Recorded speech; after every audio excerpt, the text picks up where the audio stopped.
Hello, everyone. My name is Katie, and welcome to Greenland Quilter channel. And today I have a guest that's going to sew with me. Her name is Jess from Blessed with Jess, and I will be sharing her link in the channel directly so that you can go over and visit her channel. And if you're not subscribed to her channel, please run over there real quick and share some love and subscribe to her channel.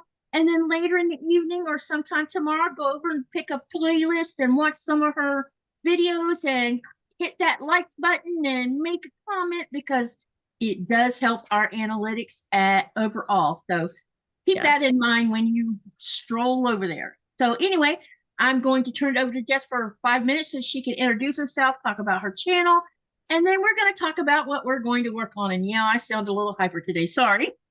Go ahead, Jess. 5 minutes. I don't know. No, you're good. So, if anybody's hyper off of things, I've had caffeine off the wazoo today. It's been one of those days with I'm a teacher, so I had to keep up with these kids all day long. It's been Spirit Week, and we had a pep rally today. So I'm definitely full of energy too, Katie. So I'm right there along with you.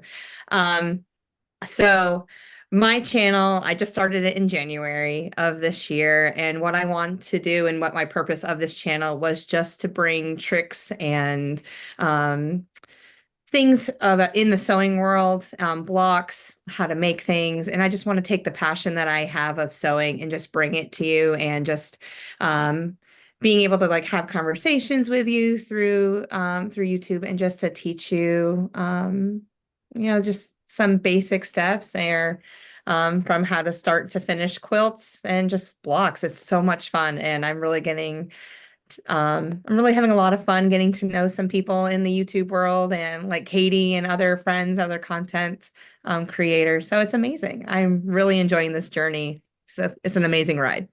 Yeah, I agree with you. It's been a lot of fun. So here's what the plan is. We decided we were going to test run a couple of Lori Holt's Prairie Quilt Seed patterns.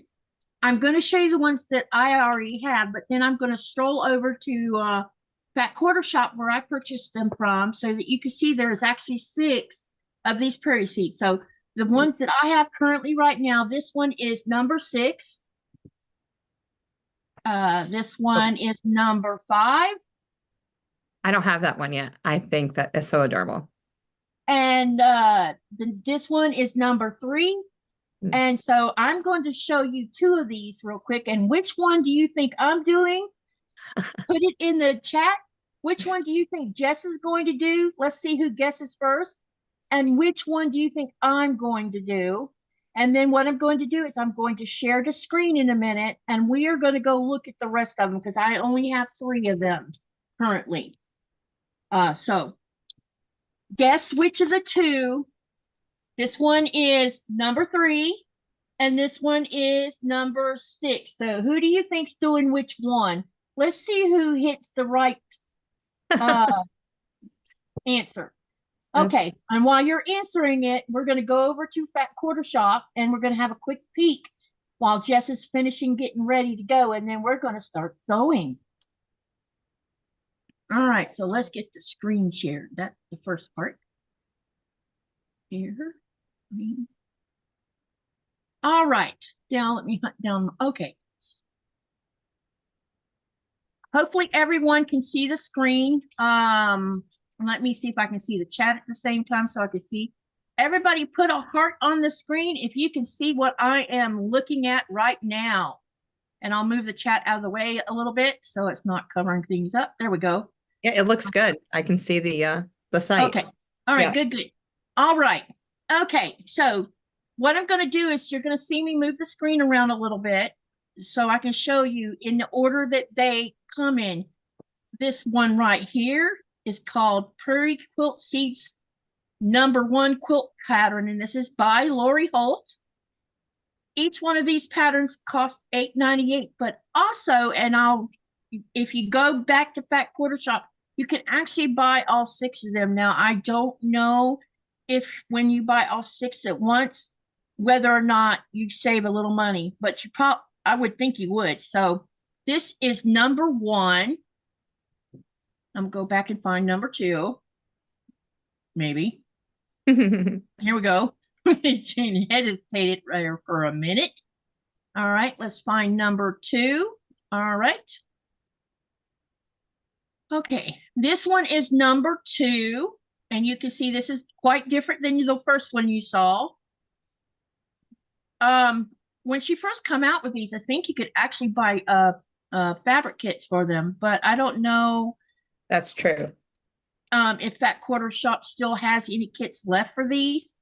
Now we're going to go to number 3, which is down here, this pretty red one. I think this one's super cute.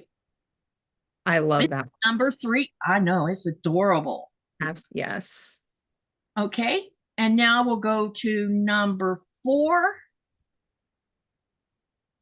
And that would be this one I'm fixing to click on. This one's actually cute too. I don't know why I haven't bought that one yet. I did, because look, you can do something with that empty space in the middle of that flower. Yes, you can. Yep, indeed. Okay, so this was number 4. Now let's go look at number 5.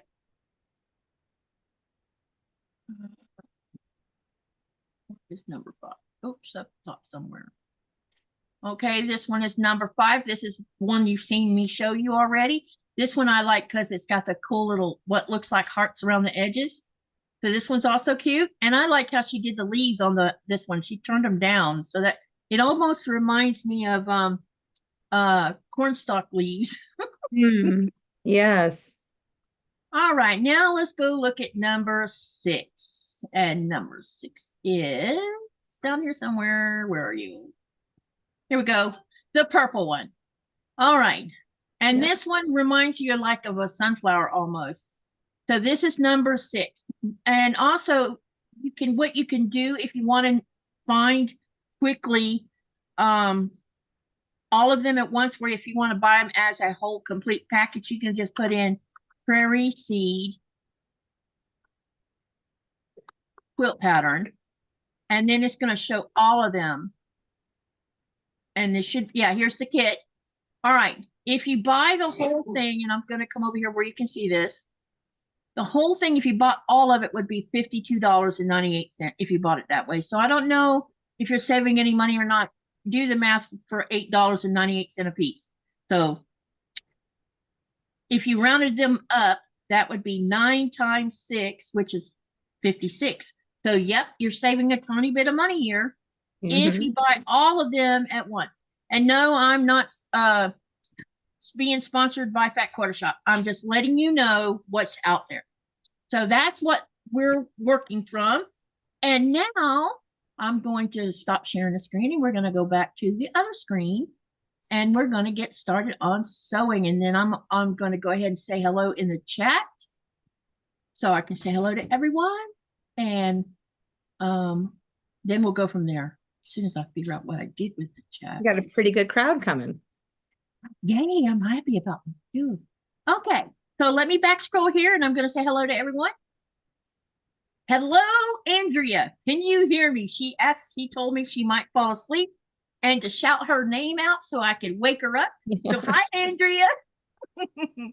Hello, Jess. Of course, I already said hi to her. Hi. Hello, Donnell. Hello, Brenda Foley. Hello, Pat D. Hello, everyone. Oh, she's awake. She already said hi down below. Hello, Patricia Browning. Hello, Big Family Expedition, and thank you for coming to my live tonight. I so appreciate it. Hello, Denise Sopatch33. Hi, John Clark. Thank you for coming also.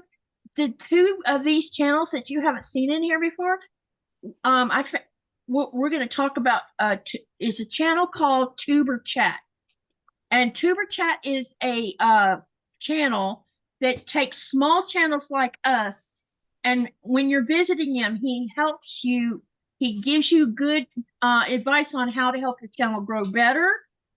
And if you go enough in his live, so actually share your channel to get your channel out there to everyone that happens to come through his channel as well. And so he's had some channels grow really quickly, and others are moving along pretty nicely. So yeah, so that's where two of these new people that you see in here, welcome. All right, and I'll share their channels here directly too. Let me see here. Who else? Hi, Denise. How are you? Hi, Shelly WC. Hello, And my hello. husband's here too. He came in and said hi to Jess and me. Esta means honey in Greenlandic. Oh, And yeah, so when you hear us call each other Esta, that means honey in Greenlandic. oh, how So so. we hardly ever call each other by our names. It's either honey or baby, one of the two. Okay, so let me go back up here real quick and hunt a couple channels down because I don't have them in my bot. All right, let's try Big Family Expedition. Let me see if I can find their channel first. Maybe. We'll see. All right, go to the channel and I'm going to share the link. So I I don't know if you know this or not, but I like to follow homesteading channels, Yes, farming channels, girl.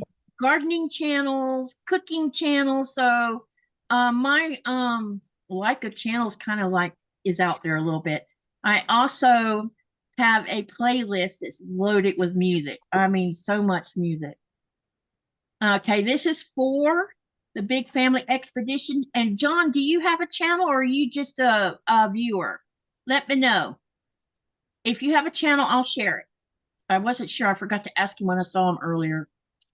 Okay, and then Donnell has a channel, and Donnell is one of our regulars, as y'all know.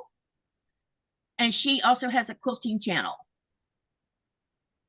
Yes. And I need to work on my bot. Because look, I forgot to put something in front of the link. Oops. She goes live on the weekends and on Wednesday evenings. So, Okay, so John says he doesn't have a channel yet. So when you do, if you decide to have a channel, let me know and I'll make sure to get the word out so that people can go visit your channel also. Is there anyone? Andrea also has a channel. Let me see, what did I call? I think I called her Mama J because there was another Andrea in my bot and it was showing her links. Let's see if I fixed the link. Because last time I tried to do this, I didn't fix the link and it gave a Zoom link. Oops. All right. Yep. There is Mama J Enterprises. And hello, Jody. Jody is also another one from the Tuber chat that I've made friends with. She hangs out with Andy, who happens to be a truck driver. And so, interesting enough, his channel is called Backyard Trucker. And he does lives while he's driving. oh, wow. It's really cool. Today, he had a long week this week. He was doing Wisconsin, Michigan, and I think he said Kentucky at one point this past few days because Wow. he just one day he was delivering 4,000 tons of shredded cheese, but I don't know what kind of cheese. And then a lot of times he delivers flowers and plants. So that's what he's been doing today is doing that. So let me share Jody's channel and then we're going to get on with it with sewing. Okay. And then I want to see how many guess which one make sure you guess on which flower you think Jess and I are doing. There's number 3 and number 6. These are the two we picked between. So who's doing this one? Who do you think's doing this one? And who do you think is doing this one? This is number 3 and this is number 3 and this is number 6. Sorry. And so, this is Jody's channel. So Denise has answered us, Pat and John. Okay, let's go back always. How far back okay. So I see where John says so he's saying I'll do number 3. Pat is saying Katie number 6, Jess number 3. Oh, someone can read our minds. So guess who got it right? Pat did. I bet I know why, because they know I like purple. So yeah, well, that's number 6. Yeah, I know you like purple. I like the shirt too. Yeah. So anyway, this is the one Jess is doing. Yes. And I'm doing this one. So now the next guess is, do you think Jess is doing regular cotton fabric? Or do you think she's using batik? And do you think I'm using cotton fabric? Or do you think I'm doing it in batiks? What's your guess? Let's see who guesses which one. Yeah. Well, if people that watch my channel, they would probably have a good guess too. Yeah, and then people who watch mine would know too. So which one do you think, which fabric do you think we're both using?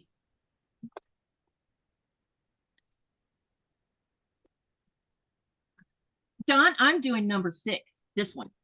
And this is number 3. And Jess is doing number 3. Ah, look, Andrea says, I know Katie is doing batiks. You are right. So what do you think Jess is using, batiks or regular cotton? The toss-up. There's a toss-up because we know she likes batiks too. But we also know she really likes a specific kind of fabric as well. What's your guess? Batik or regular cotton?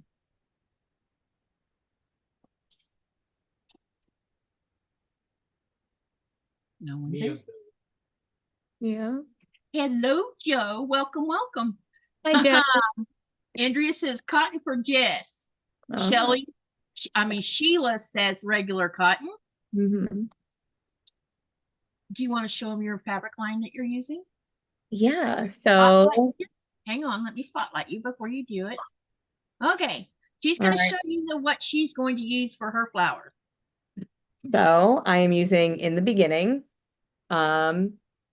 And I got this. It's like a rainbow effect. But there's also, there's orange and yellow and red. So it's really beautiful fabric line. And it's by, what's the name? Oh no. In the Beginning Fabrics. It's a 2004 collection by Jason Yenter. It's called Prism II. So Jason Yenter fabric. Jason Yenter. It's really beautiful. Yep. So it's very gorgeous. So that's what she's doing, and y'all guessed right. I'm doing batiks, but I'm just gonna wait until I put the whole flower together for you guys to see the batiks, because my batiks are mixed up between what I've bought from Fat Quarter Shop, Missouri Star, Cotton Cuts, and so yeah. So did I tell you what fabric line they're from? No. But you're going to love it. Hi, Shelby. One thing about my batiks this go around, I'm doing it different. I haven't used too much purple. I've used purple, but not a bunch of purple. So y'all are gonna have a little bit of a shock when you see this flower. Okay, so we're gonna get sewing. Let me see what kind of question would you like them to answer for us while we're sewing? Well, we could unspotlight. I mean, thanks for reminding me of that. I'm really bad about and then to see you too. Oh, let's see here. Maybe how long that they have been crafting or quilting, and who taught them, if they were taught by somebody. So the question is, how long have you been crafting or making quilts, and who taught you to do it? That's a great question. If you don't craft at all, what is your hobby? That would be good. Yes. Okay, I need the instructions here for this, because I'm gonna work on the bottom half of the flower first. I'm almost to the point of cutting the leaves, but so I graduated from the hard knocks of YouTube University. That's how I, between Missouri Star and Fat Quarter Shop and all of these fabulous creators, that is how I kind of honed my skills. So that's a little bit of background with me. My mom is a quilter. Okay, go ahead. So I've been watching her forever and ever and a day, but I never had any interest as a child to get behind a sewing machine or anything. So I was really, it didn't come until after I had babies. Yeah. Did your mother make clothes also, or just quilter? Just a quilter? She made all my clothes until 3rd grade. Okay. Yeah.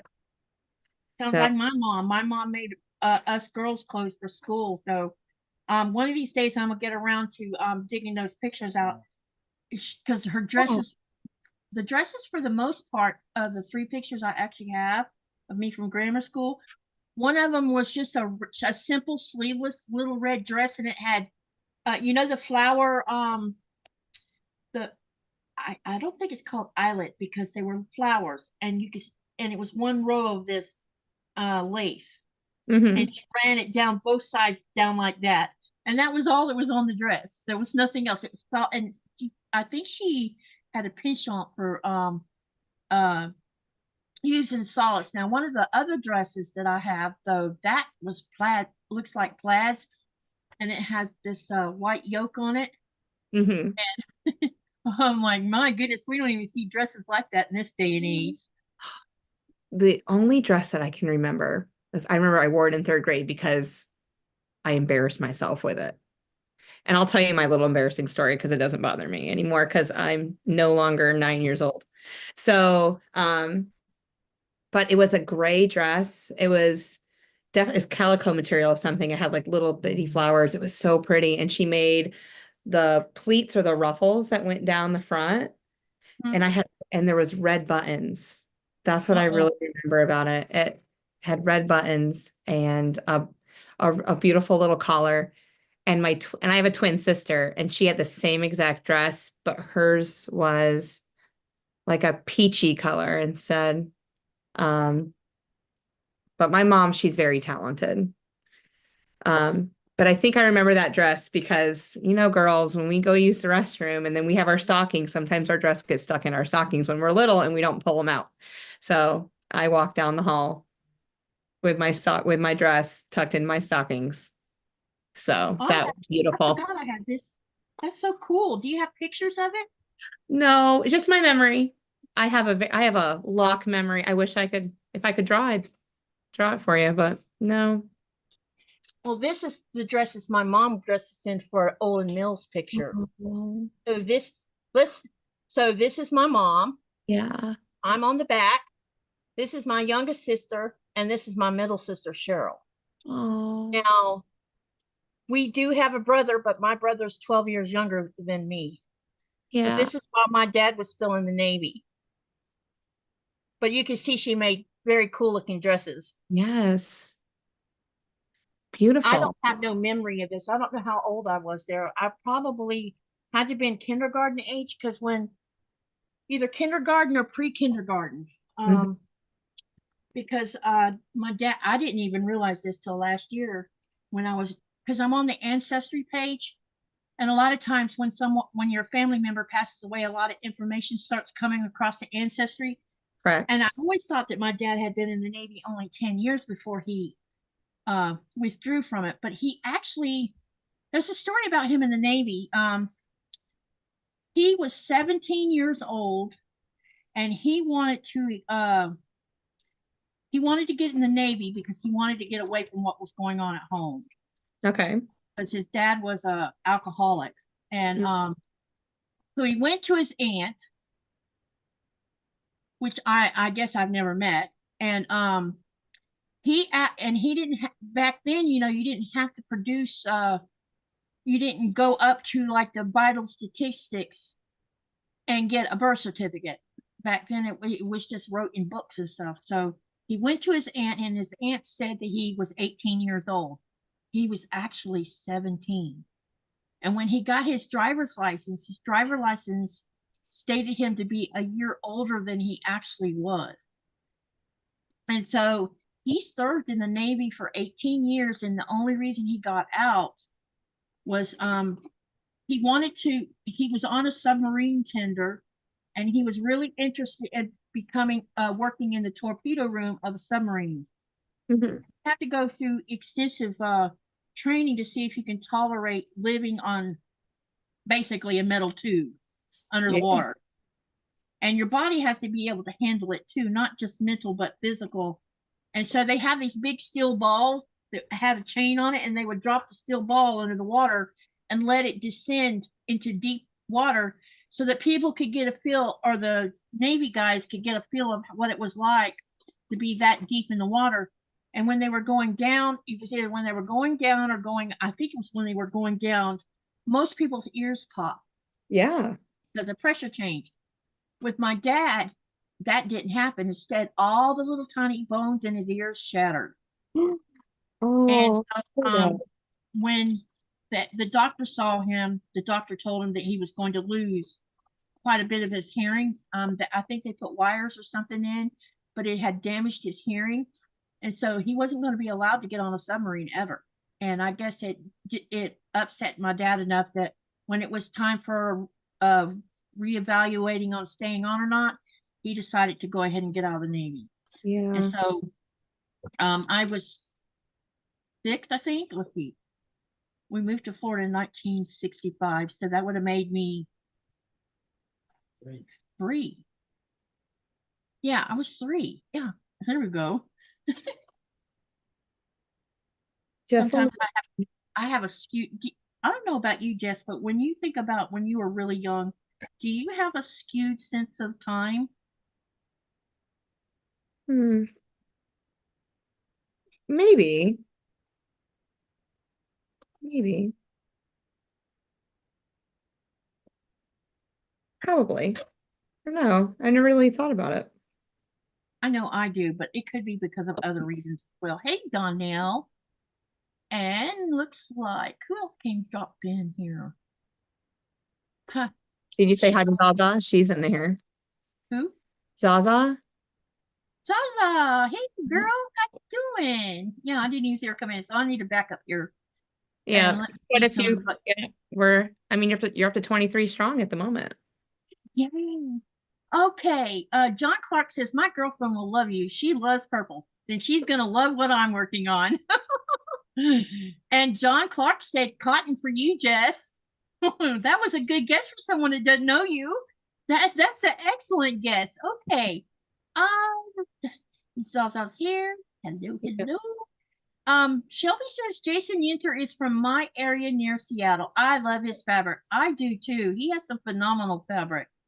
Mhm. Okay. And Zaza says she has a few Jason Yenter fabrics.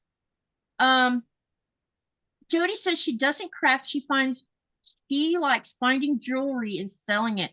You also clean jewelry, don't you, Jody? She also loves doing genealogy, and to me, doing genealogy is a cool hobby to have. All right, and then Zaza says my granny taught me to sew on her ancient 1937 Singer, and then I didn't sew anything at all for about 30 years. YouTube taught me to quilt. And Donnell said she's back. She had to go on a call. And Zaza said she'll be lurking in the background.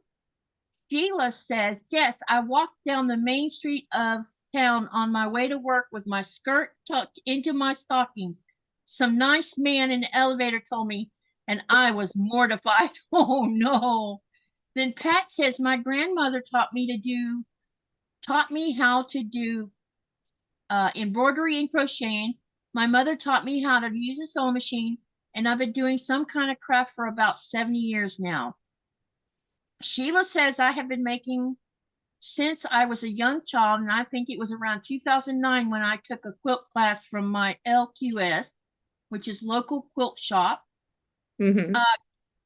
Katie, did you get my email? I saw it, but I haven't read it yet because I was getting ready for the live, but I will read it after the live.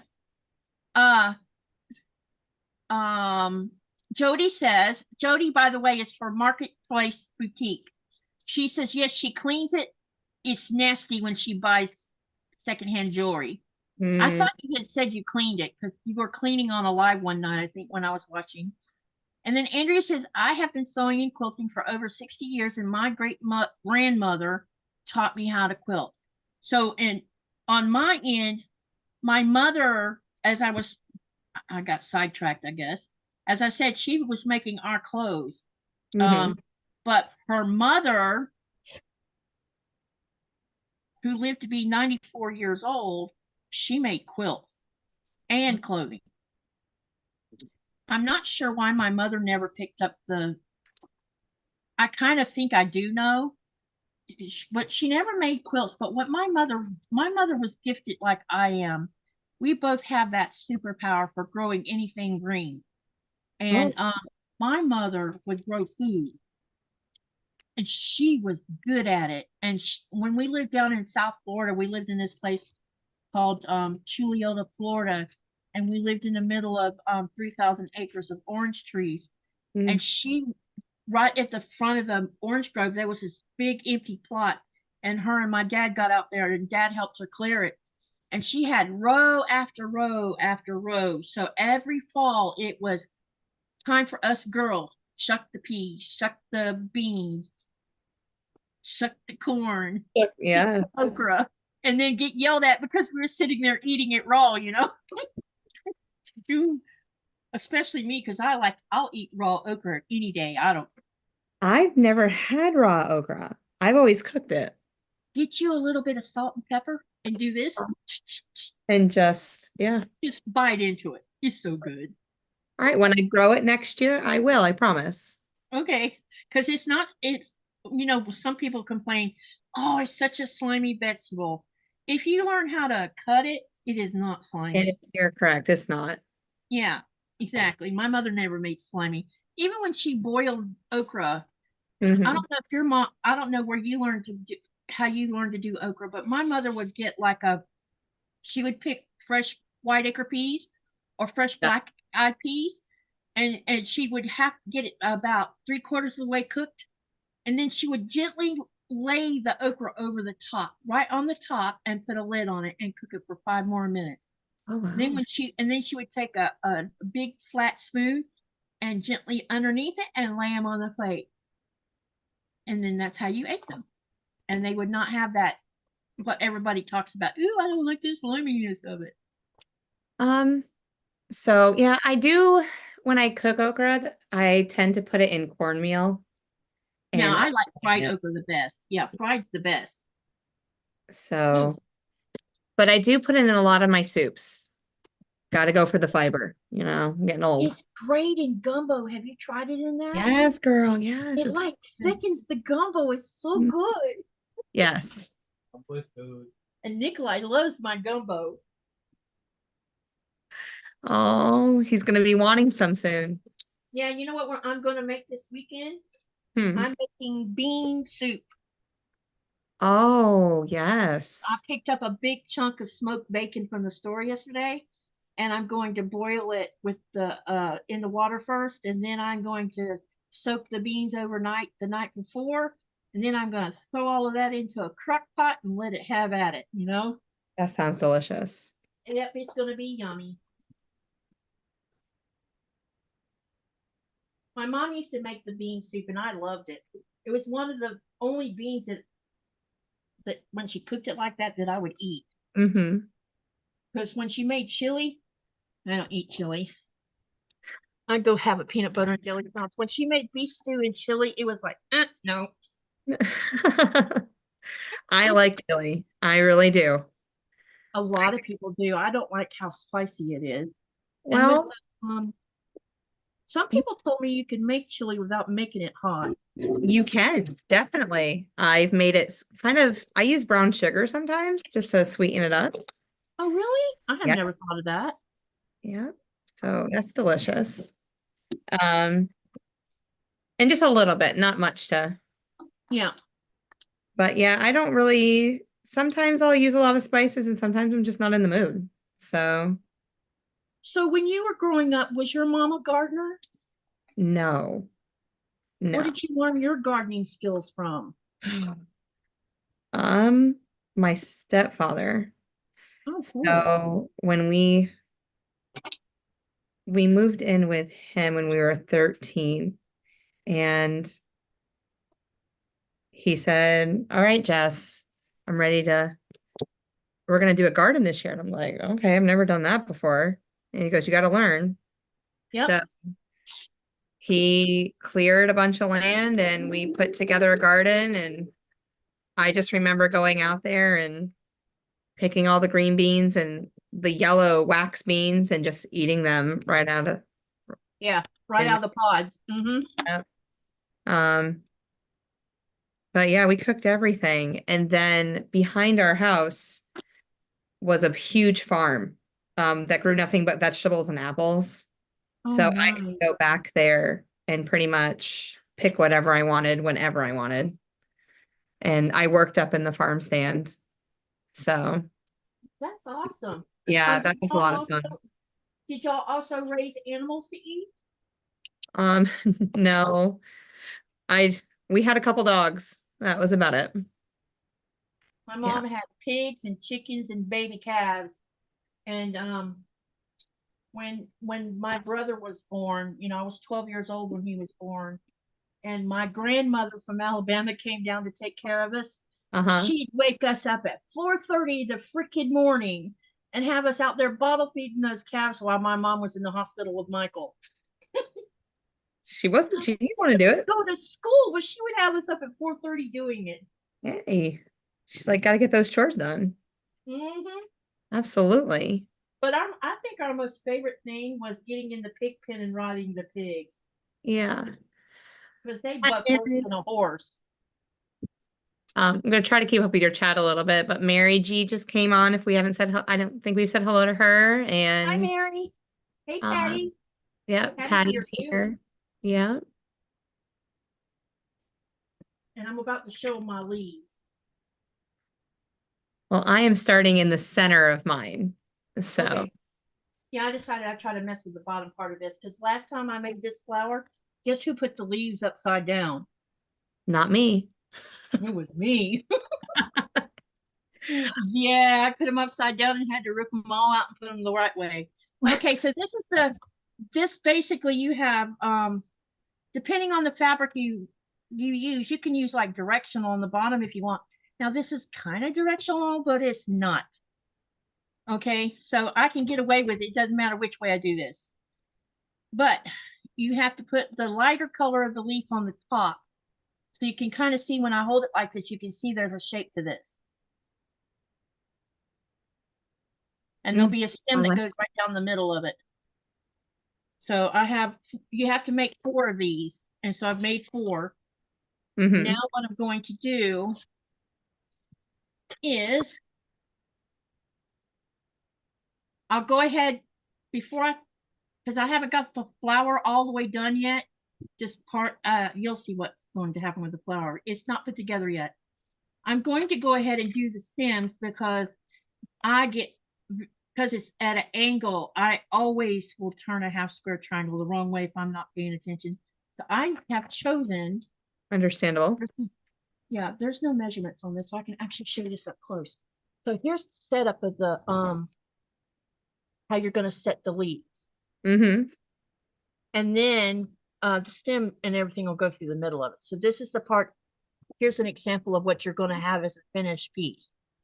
Yeah, that's pretty. There. Yep. Okay. So I can't show you the measurements because you have to buy the pattern. We are not allowed to break a copyright. Okay. Oh, sorry. Not sorry, but sorry. Let's see. Donnell says you've been listening while tending to Loki. Loki is Donnell's geriatric dog who has to be taken care of like an elderly person, pretty much. Andrea wants to know if it's you that has the bassets. I do. I do How have many do you one have? basset, and then Zaza has a couple bassets too. Oh, I didn't know Zaza had dogs. Yeah. Okay, let me lay these flowers out. I mean, leaves out. Yeah, us dog lovers, we tend to always find each other. Yep.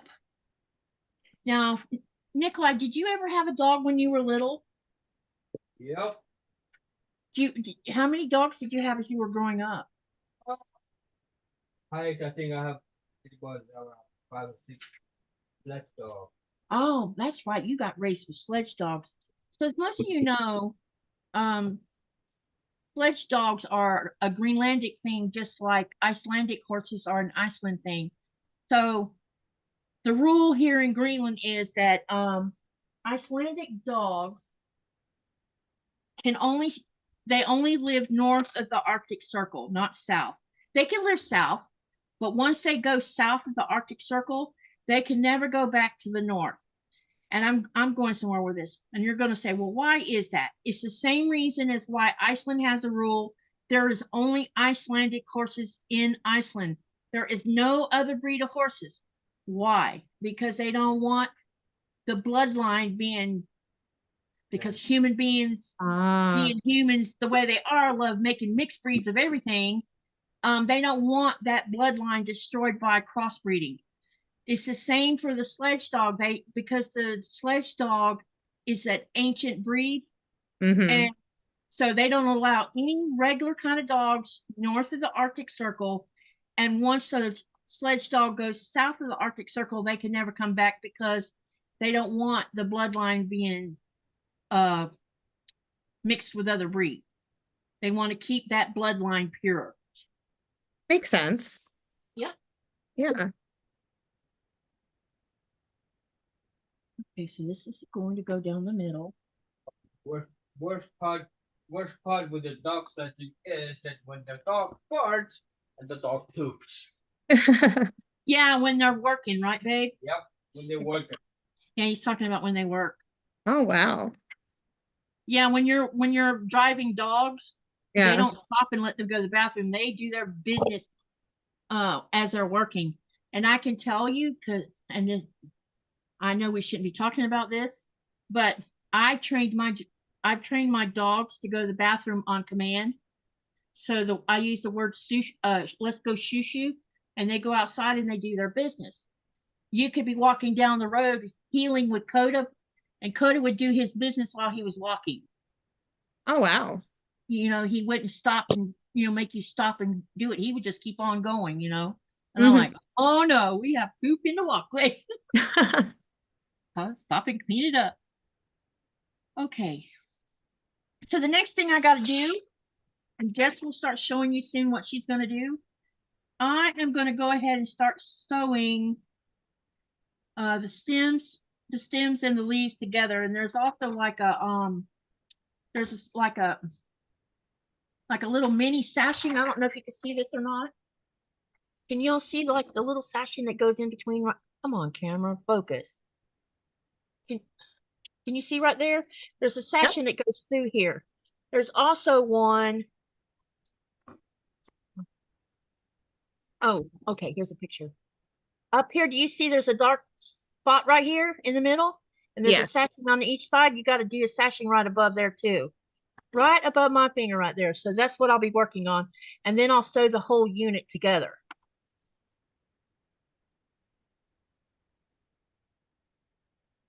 Hey, Lori, welcome, welcome. John says, I love the items you have on your back wall. You mean this? That is I crocheted that. It has 32 colors in it.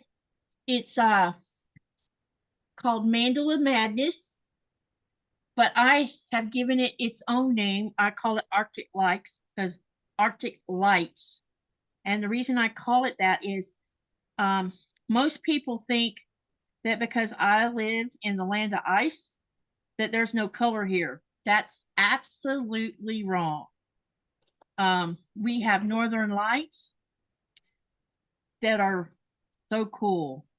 We also have the most vivid sunsets and sunrises I have ever seen. And it's probably because we have ocean all the way around us. And so the horizon line's like far away, kind of. Beautiful. Yes. Also, some of you have heard me tell this story before. As soon as that last bit of ice or snow has melted in the spring and the weather begins to warm up, you'll see a dandelion plant on the side of the road, and you're like, okay, the weeds are already here, but not. And that day, now sunlight, by the time spring is here, is about, do you think about 9 or 10 hours, babe? Yeah, by the time spring happens, it's about 9 to 10 hours. So it's already a longer daylight hour already happening. So you could walk by that dandelion on a Monday afternoon, come back by that dandelion on a Tuesday morning, and it'll be full of flowers. And that is not exaggerating.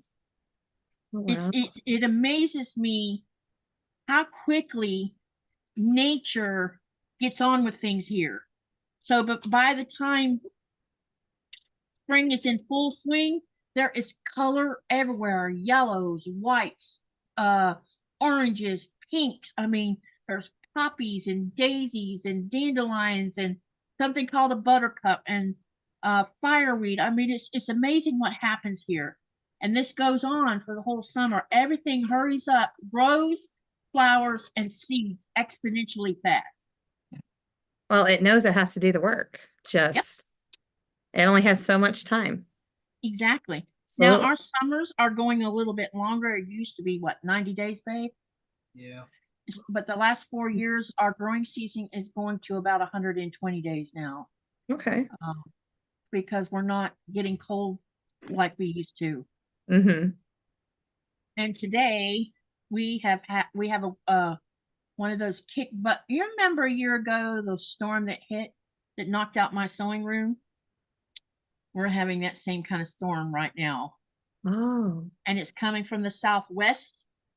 And so all that 3 inches of snow that's been stuck on the ground for the last few days Mm-hmm. is melting really fast because it's too warm. Yeah. I was kind of thinking we might get to keep the snow, but I guess not. Mm-hmm. I'm a little sad because I'm like, dang it, we haven't had snow on the ground for any long period of time in a while. Okay, let me see what's being said. John says, so anyway, that is crocheted back there, and it has 32 colors, and I spent 1 year making it.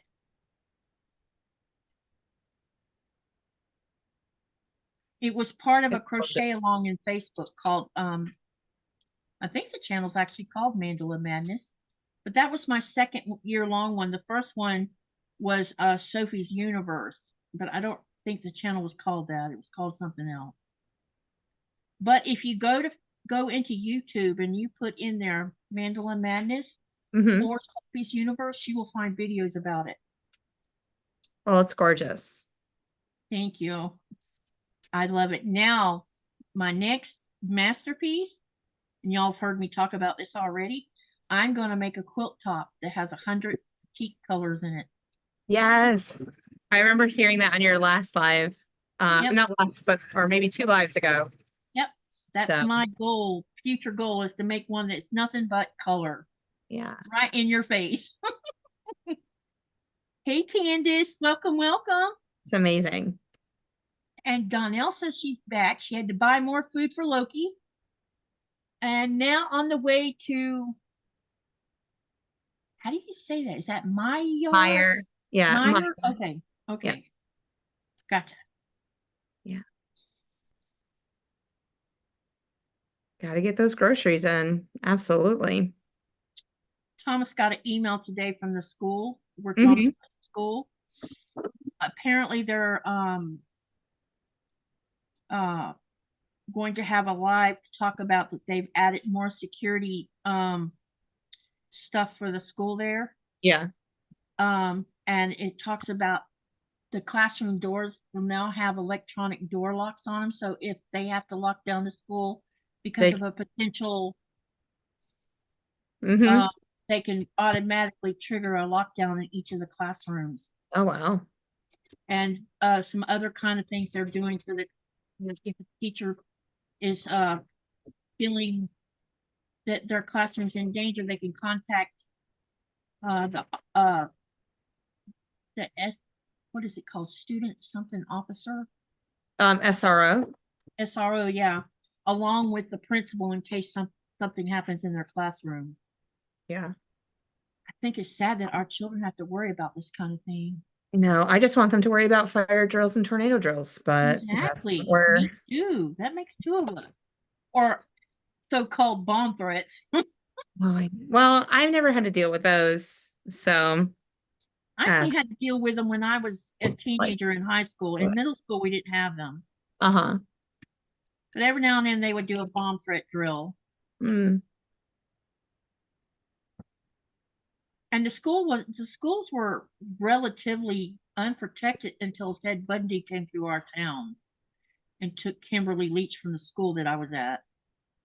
Oh, wow. And after that, they put fences up and started putting actual cops on campuses. Yeah, he just pulled up on the side of the road at the back of the school. I don't know how he got her in his car. My parents taught me never to talk to strangers. Stranger danger. Yep. I You know. don't know them, you don't talk, and you run and scream. That's what I tell sometimes at like some kids at school. I was like, should you be talking to me? And they're like, yes, you're my favorite. And I was like, I know, it's okay. But we all know what you meant by it. I know. But all the kids, oh, I do chickens 1 year, and that's all I'm known for. Yeah. So I incubate chickens every year. And so all these kids, that's all they want to know is, when are we doing it, Mrs. Wilkie? And I was Oh, like, so they're looking forward to it. yes. Like they think I'm like really nice and cool and like amazing. And then they get to have me as a teacher and realize that I do multiplication and fractions. And they're like, I don't like you anymore. So we had that talk today. Yeah. You know, Blaze told me that they're doing multiplication and division in his third grade class. And Yeah. I said, well, are you liking it? He says, I love it, Grandma. So he's really loving the math class and the science class. Oh, good. And that makes me happy because I liked math too until we started moving around too much. Yeah. And then you miss out on everything when that happens. Hey, My daughter's moving us how are like every you? 2 years, you know? Yeah.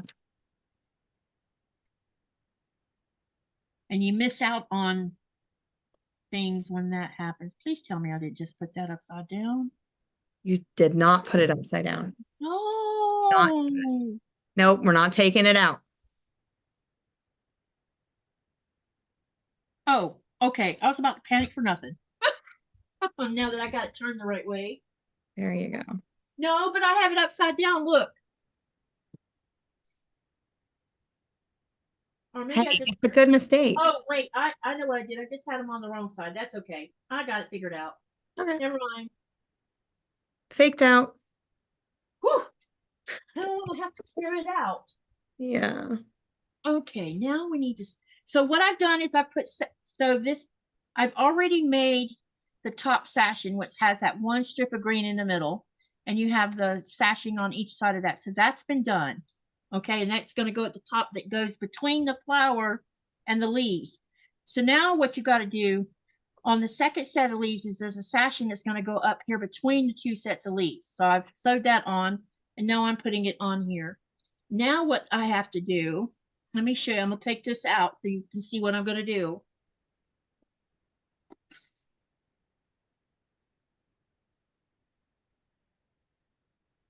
Now what I have to do is take this leaf that doesn't have a sashing and sew it to the one that has a sashing. Yes. And it goes just like that. Him, look who's here. Thank you for coming. Y'all make sure you hit that like button, by the way. And any of you who have not subscribed to Jess's channel, let me post her channel again. Please go over there and share your love with her and become a subscriber of her channel. She has a really nice channel. Thank you. All right. Let's get these leaves sewn together. Okay, what should we ask them next? So when you do your sew and flips, how do you do them? Like, do you draw a line? Do you use the folded corner clipper? Is that for them or me? You. I take and draw a line through the square, and then I sew on the line, and then I go over and press to make sure that when I flip it down, it's where it's supposed to be before I go cutting on it. And if it matches, then I lift it back up, trim the 1/4-inch seam, which I have. I'll show you what you get from that. You can actually get a set of triangles. See? Oh. And you can actually sew those. And you can have, actually, let me do that right now, and I'll show you what you get out of it for those who have never seen this. So because we cut that corner off, you have 2 pieces of, or 2 triangles from that. Now, some people don't bother to save those, or they might be too small. Now, if they're too small, you can't exactly sew them together unless you save them for crumbs. Then you can use them then. So what I like to do, if they're big enough, I'll hang on to them And I'll go ahead and sew them because they're stuck together anyway. And then I will make myself a little half square triangle block. How cute. And that's from the Stitch and Flip. You just got to press it and trim off the dog hairs, and voila, you have a small, this looks like a, what, a 2-inch, maybe a 1-inch. Let me see what this made. I'm going to say 1.5. You're right, it's 1.5. So you ended up with a 1.5-inch little block that you can use as a block either in a scrap quilt, or you might be making something that you need that, and you're using that particular color for something, and you can use it again, and then you won't have thrown it away, and it won't have gotten wasted. Hello, Quilting in the Country. I've never seen this person before. Hi. Oh, it's Lori. Welcome, welcome. Let's see if I can. Do you have a channel, Quilting in the Country, Lori? If you do, I will share your link for your channel. Let's see if she does. Because that's the first time I've seen that channel in here. Let me know if you have a channel. Where are you on your flower? I have finished the center. Look at, oh, yours is going to be cute. Look at that yellow in the middle. Yeah. All right. I can't wait to see how that comes out. She does have a channel. Let's go to the channel and get the link. And this is Quilting in the Country, Lori. And I'm going to share her link, and then I'll have to put it in the bot later. All right. Lori's channel.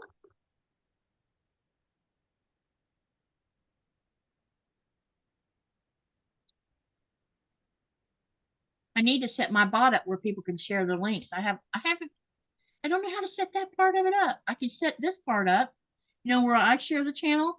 But I would like to set it where people can share their own channel and I don't have to do it. You know what I mean? I mean, yep, please don't take offense to that. I know what I meant. Go ahead. You're not tech savvy, yeah. Yeah, I'm not tech savvy. I need to figure that one out yet. And I know a lot of people are using that setting now. And I haven't learned how to do it yet. Do you have your set to do that? No. Please tell me. Uh-oh. I bet I did. No, I didn't. Yes. Wait. No, I didn't. Okay. We should be fine. I just gotta make sure I don't put this one on the wrong side. 3.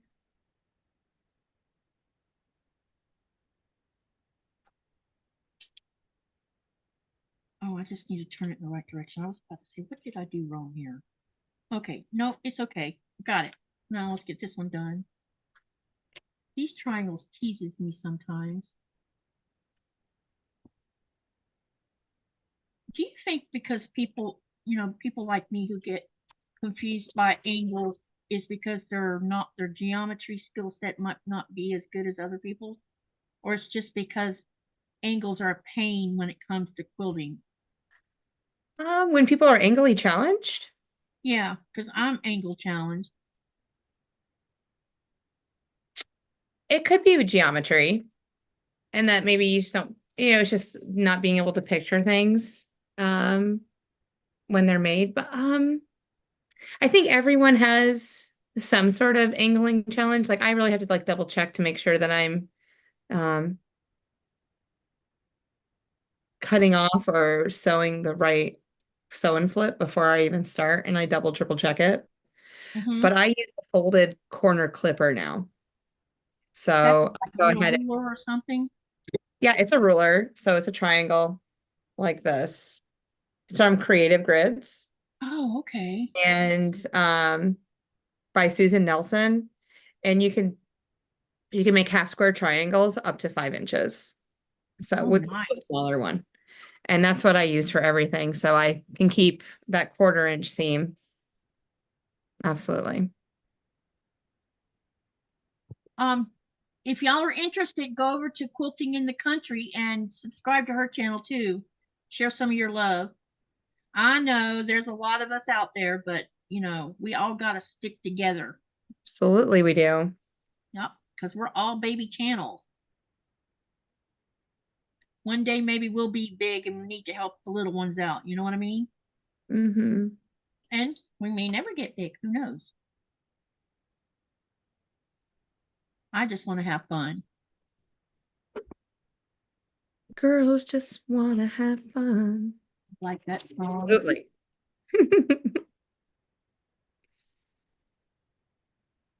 Okay, so she asked me about the stitch and flip.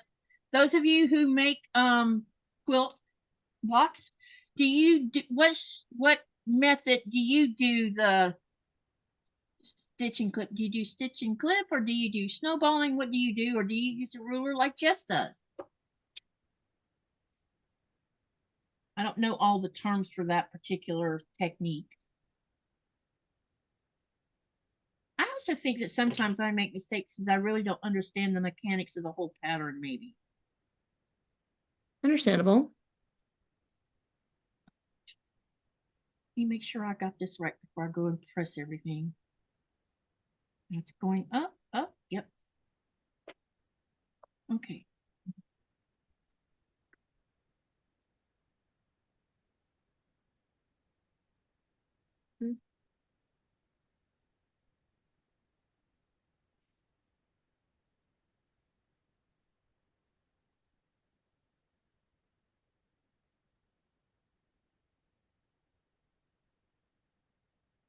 But so what have you been doing today, Katie? Today, what have we done today? I went to the doctor this morning because, well, yeah, I guess we could talk about that online. I don't mind. I've been having breathing problems for the last, I don't know, week or so. So I made a doctor's appointment. So this morning we had 2 tasks to accomplish today. One was me to go to the doctor, and the other was I had to go redo my permanent immigration residency card because the date on it expired on the 25th of October, and I'm just now getting around to doing it. Oh, So it only took what, 5 minutes to do it, babe? Yeah.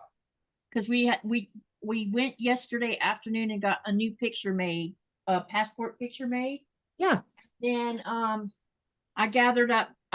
We downloaded the paperwork and I filled it all out. And Nikolai looked at it to make sure I didn't miss anything, because it was it's a short form compared to how we used to have to do it. We used to have to, both of us, do the forms, and they were extremely long, and we had to make sure that we had to make sure that his side of the story and my side of the story all matched. Yeah. If there was one little thing that didn't sound right, Denmark would kick it back over here. But we haven't had that problem because we don't have anything to lie about. We've been pretty honest about why we're together and how we came together. So and then in the 3rd year I requested permanent residency. I'm still an American citizen. I just live here, and I do have a permanent address in Florida so that I can vote and get my driver's license and update my passport every 10 years, because you have to do that. Yeah. And because if you don't and you try to go anywhere, you might end up in jail. And here the immigration is pretty it's simple. It's not like if Nikolai wanted to get a permanent residency in the United States, you would have to pay $2,000 up front to even get the process started. And it could take years to get the permanent residency. Yeah. And you may never get the permanent residency because the immigration is so messed up right now. And so when we checked into the immigration for me to come over here, the first 3 years, every year you redid the paperwork, sent it to Denmark. You didn't have to worry about they're going to come and deport your behind while they were doing the, because it took like 7 months to get a card back. So you didn't know until that card came in the mail whether they okayed it or not. Oh, and as long as you're not breaking the law or doing bad things, they leave you relatively alone. And because I'm his wife, they're less apt to come over here and deport my butt because the paperwork didn't get done quick enough or whatever. yeah. And so it made more sense for me to do it than for him.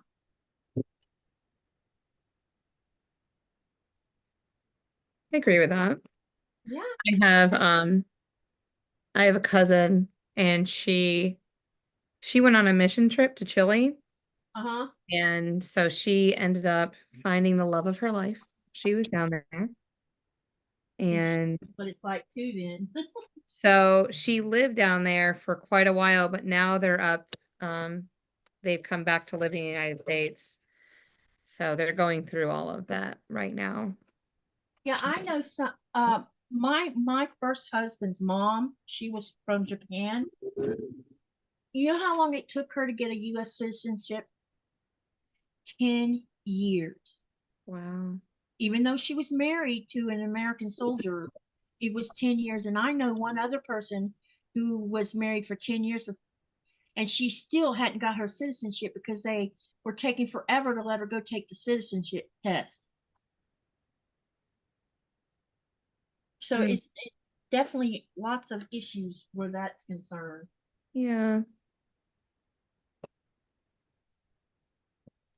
Someone told me, well, just take him through the Mexican border and he can just enter the United States illegal. And I'm like, why would I do that? That's just dumb. They don't know what they're talking about. Oh my word. Not so simple as that. Mm-mm. And I don't want to break the law. I mean, No. not intentionally. Now, if I had children and I was trying to escape something to protect my kids, I probably would do it for my kids. But I'm an old person now. I don't have no reason to be doing any of that. Not at all, honey. You know what I meant, baby. Mm-hmm. We don't have children to worry about. I mean, yeah, I have kids in the United States, but all of y'all know what I mean. We don't have young children that we got to worry about trying to keep safe. That's right. Hi, Charlotte. How are you? Hey, Charlotte. Welcome, welcome. Hey, Joyce. I love when Joyce calls me Katie Bug. That's a little pet name she calls me. I love it. Adorable. Katie Bug. Ladybug. Ladybug. Katie Bug. Someone texted me, sounds like. Or was that you? You. I'm not going to look and see who it was. Jackie says, Katie, that is crazy. My dad got his in 3 months, but that is also in 1947 and 1948. They got married in 1949. Well, think of it this way. The reason it took so long is, as you know, Japanese Americans got interned during World War II because of what Japan did. And then he went and fell in love with a Japanese woman. And he came home with her and his family, oh my gosh, they disowned him because he came home with the enemy. Wow. They just need to get over it. Yep. Love is love. Yep. Love is love. Love does not pick and choose, you guys. I mean, look at me and Nikolai. I thought I was done. I didn't want to get married again because I was never going to let another man lay another hand on me or on my mind. Yeah. And this man showed me that there's second chances and he's a blessing and he's an outstanding human being and he loves me for who I am, baggage and all. And I mean all of it. And he knows most of it. Not all of it, but most of it. Some of it's too hard to talk about. Yeah. I mean, eventually I'll talk about it, but he doesn't try to push. I don't really think that he really wants to know because he's not really asked. Yeah. He's let me do it at my own pace. Healing process. Yep, he calls it the healing process. And this place has been living here and experiencing another part of nature because I used to tell people all the time, and those who've known me all of my life will tell you, I used to say this, I would never ever leave Florida because I was so in love with Florida. And I was in love with Florida not because of people, but because of what Florida is. It's so beautiful and plants and and I have this love affair with plants and it's my superpower, and you can grow just about anything in Florida. Now it's a little harder in North Florida sometimes, but you could just about grow anything.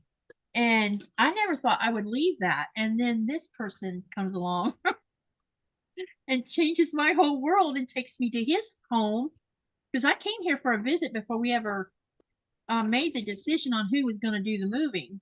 Yeah. And he took me around town and I got to experience snow for the first time in my life. Real snow.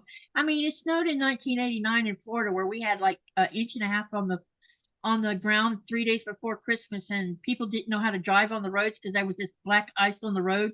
So people were getting into car accidents and wrecking their cars into light poles and stuff. It was rather funny in a way because I'm like, if you don't know how to drive on ice, why are you driving?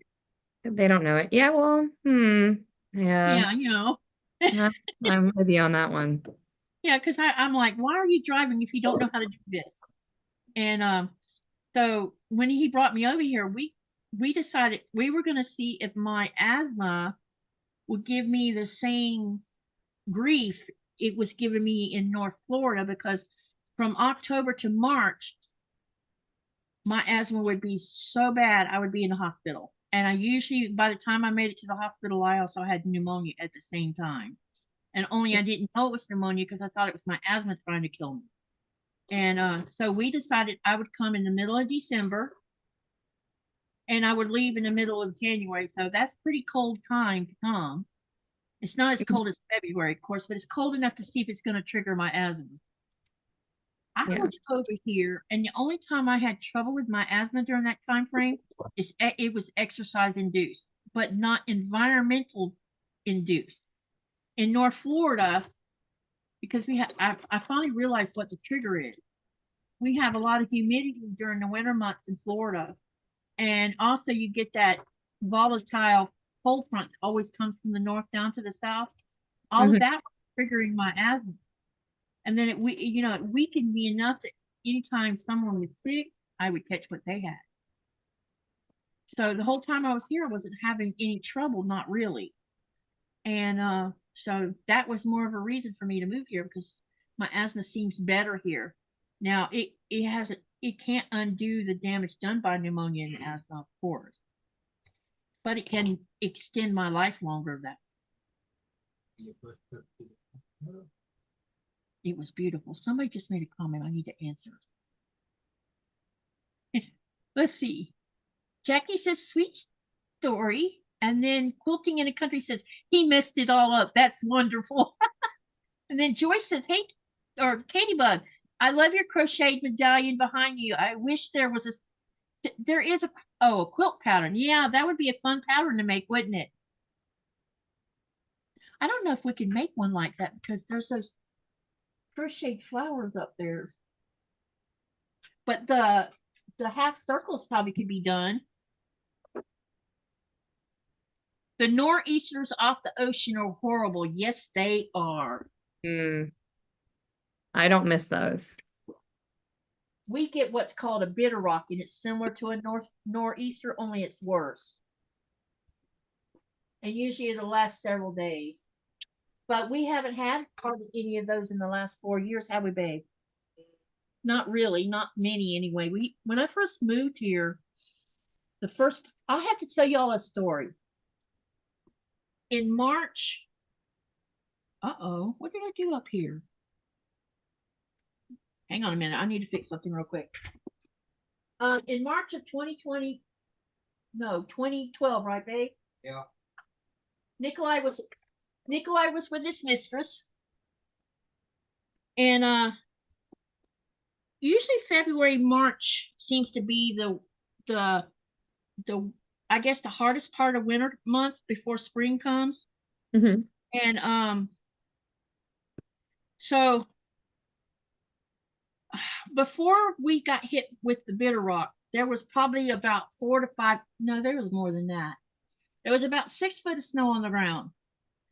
And back then, before we got them to stop doing it, the snowplow would pile up this snow right up in front of our house. Because we live like in a little valley. And so there's about 500 yards of space between us and the road, maybe a little more. And so what they were doing is when they were pushing the snow off the road, they would keep piling it up right there in front. And they would pile it so high, it would be almost to the top of the power line. Oh, And wow. in March, we got a bitter rock. And for those who don't know what a bitter rock is, it's a wind from the north. It's created by temperatures of the ice cap, what the temperature of the air is right above the ice cap, the temperature of the sea, ocean, air, and the atmosphere. And all of this crashes into each other and creates this really strong hurricane strength wind. And it comes from the north and it can last for days. Well, when we got hit by the wind went for 6 days. And that snow that I was talking about in the front, it buried our whole house. I could only see this much out of the bedroom windows at the top. The front door, when you open the front door, all you see is this white sheet of ice. So there was no way to go out the front door. You go to the back door, and the back door was buried. All the windows on this side of the house, only this much you could see out of it. And I told Nikolai, I'm like, hey, the house is like buried in snow. He says, uh-oh. And so on 6 days had gone by, and then the wind finally stopped. And I had a dog in the house, and she wouldn't go to the toilet for 2 days. Oh, poor I was trying to baby. coax her to do it in the bathroom because I put newspaper down and I kept telling her, shoo, shoo, shoo, shoo. Finally, she finally went. And so I heard someone banging on the bedroom window, and I'm like, what in the world? And I walked in the bedroom, and all I see is eyeballs looking at me. And this guy hollers at me, and he says, "Are you all right in there?" Yes. Do you have food? Yes. Do you want to get out of it? I said, yes. So what had happened is the neighbor that lives over here next to us, he called a family member, and his name I can't speak his Greenlandic name, but in Greenlandic it means stone in English. So he came over. His friend called him, says, your cousin's wife is buried in snow. So he came over and he spent the whole day digging a tunnel, or a big because it was as tall as he was, and he started digging it out. And once he got to almost to the door, and he punched through, then I came out there and I helped him dig all of the front porch, and we had this big wall. And I actually have a picture where we're standing in there, and the ice is the piling of the ice is as tall as I was. It was crazy. But that hasn't happened in a long time. We're not getting that kind of snow anymore. Hey, Debbie's Quilting Studio. Another new person in here. Do you know this person? Hello. Welcome, welcome. Do you also have a channel, Debbie? I'm about to show you the bottom half of this flower too. Where are you on your flower? So I'm starting to create my corner units. I think the way they did those corners are cool. Yes. They're really easy to do. All right. And I'm about to have the other side of this leaf section sewn onto the center stem. Did Debbie say yes or no? Debbie, do you have a channel? Oh, it's Debbie Dunn. Hey, Debbie. Okay. All right. Because I was going to share your channel if you did.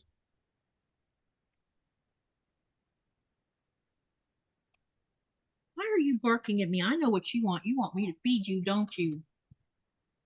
They're always hungry. Yeah, I don't know how she knows what time of the night it is. She doesn't. It's like clockwork. Yep. Anybody that says a dog can't tell time, I think they can. It's something inside of their body knows, hey, I'm supposed to be eating, and you're not feeding me. Go Well, tell Daddy. Go yes. find Daddy. Go find Daddy. Where's Daddy? Go get Daddy. Hey, Daddy, I want. Hey, baby. Yeah. Would you feed her for me? Seriously? Okay, if you don't, she's gonna keep on making racket. All of my animals, I think they understand. They know the sound of my car. Yep. So when I drive up, you coming up the road. oh, I guarantee my Basset, she can. Yes, she can probably smell me a mile away. Have you ever Yeah. tried to sneak up and she still know you're there? No, she plays dumb, but I know that that she knows I'm there. Chicken No. steak and wings. 2 drumsticks tonight. Wait, there's still some of that beef left, right? So give her 1 drumstick, 2 chicken wings, a slice of that beef, but cube the beef so she doesn't try to swallow it whole. Because you know she will. Okay. Now I have to cut it. Yeah, you'll have to cut the piece like I did last night. Because if you don't, she's going to try to swallow the whole dang thing because it doesn't have a bone in it. Ta-da! Yeah. Oh, that looks adorable. That's such a wonderful job. Yep, now all I got to do is put this on top. Right here. Yeah, I have that same piece that I'll eventually put on. Yep. They all So have this that is what it's flashing. going to look like. This is the bottom half, you guys. Have you decided what you want to do for stashing all the way around the whole block? I'm thinking that I will. I'm gonna have to put I'm debating whether it'd probably be about 2.5 inch sashing all the way around. I think that's a good idea. Are you going to use it, the sashing like the background that we're using? I don't know if you're using Yeah, the same background. Yeah. same background as the sashing because that's what I was thinking of doing too. I'm using a white on white. Yeah, this is actually a petite, believe it or not, and it's I don't know if you can you see the hint of design in the Yeah. so it keeps it from being like too white, if that makes sense. And it gives it some movement. Absolutely. Not just plain old boring white, right? Actually, we see so many quilts with white in it, and I think the reason I've gone this route is because I want it to be more, have a little texture in it, I guess. Let me put my seam roller on here. Hi, Giovanna. How are you doing? Hey, Giovanna, how are you? She says my dog can hear me arrive from 500 meters away. And quilting in the country, Lori says that's so cute. And Debbie says hey, Shelby, how goes the quilting? I took a few small projects off the frame the other day. Nothing new on it yet. Oh, someone has a long arm. I'm jealous.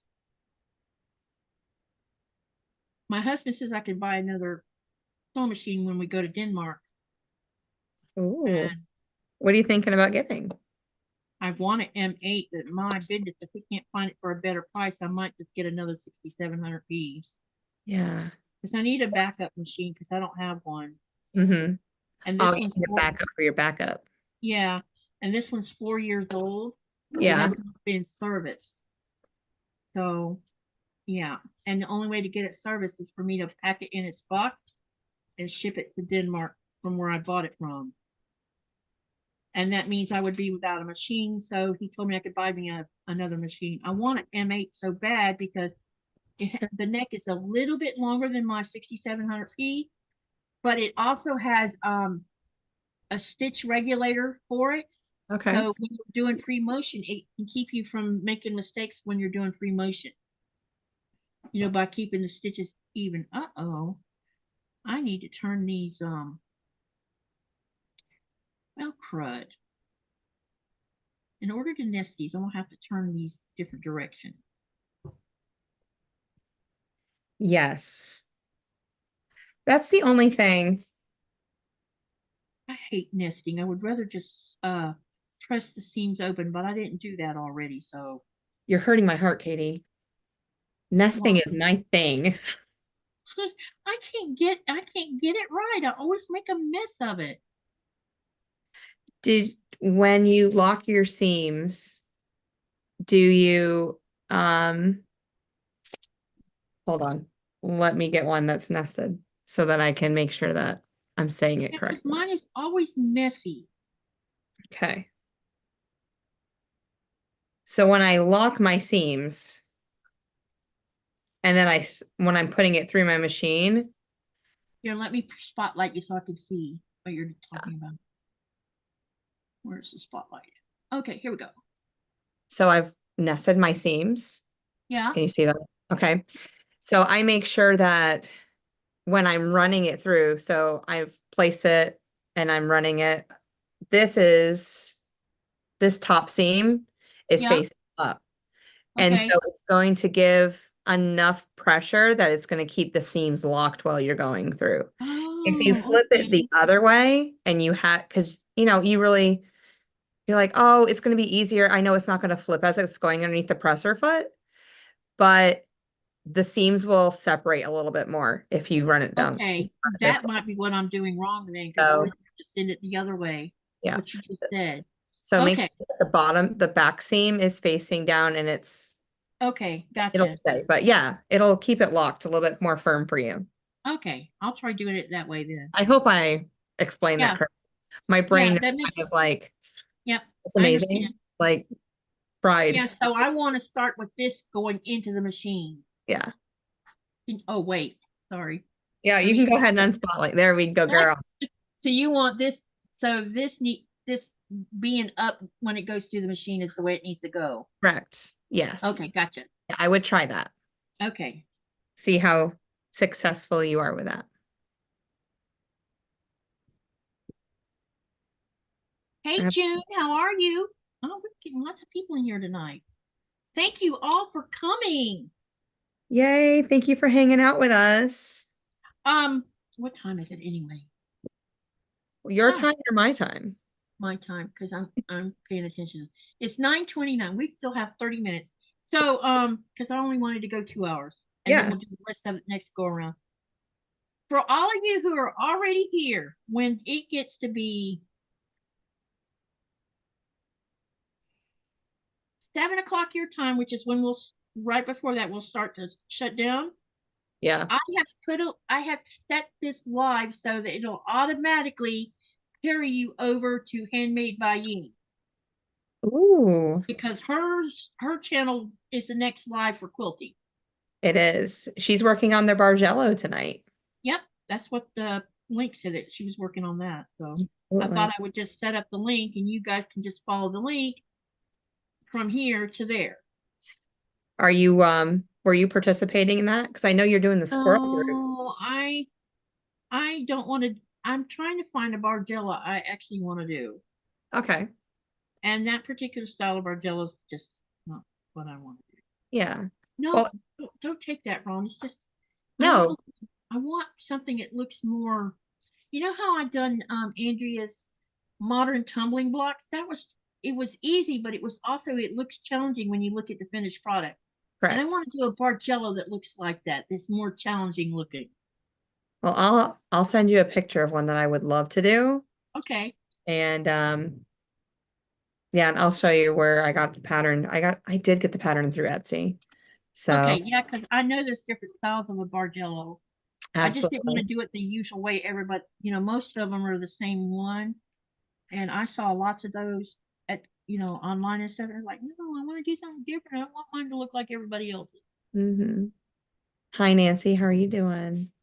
Hey, Nancy. And Giovanna says she might fall asleep by then. Are you? Because it's 12:30 her time right now. Oh, yeah. She's a little bit She's ahead in of us. Italy. That reindeer is cool. Check this out, you guys. This is a Lego. Oh, wow.